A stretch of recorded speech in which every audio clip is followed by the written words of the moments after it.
Good Thursday morning. We're in the Book of Lamentations.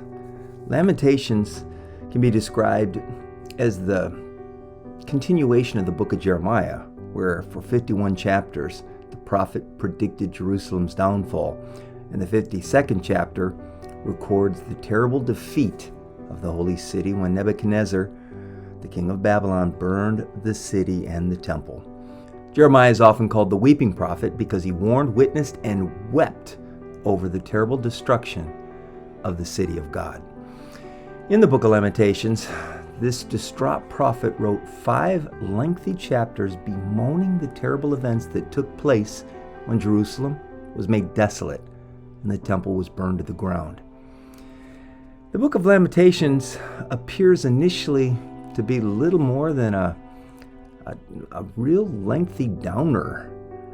But once we start to understand its purpose, it can become uniquely edifying. It expresses the instruction that we're given in Romans 12:15 to mourn with those who mourn. Lamentations teaches us to empathize with the pain of a person attempting to come back to God from the dark path of sin so that they can find God's mercy is new every morning. Lamentations 3:23. We read that verse Wednesday night at Celebrate Recovery. Chapter 1 here in the Book of Lamentations is filled with mourning with those who mourn. Verse 1 says, "The city's desolate." It reminds me of when the pandemic first struck and the streets were empty. You could drive through Dallas at 70 miles an hour. Even more tragic, verse 5 says, "Her enemies prosper." You know, it's one thing to be defeated. It's another to see those who defeated you doing well. It's like pouring salt in a wound. Part of what makes this worse is actually looking and remembering how good things used to be. Verse 7 says, "Jerusalem remembers her ancient splendor." But there are signs of genuine repentance. Discipline is producing the fruit that it's supposed to produce. The city's calling out to God. "Look, God, see I'm despised.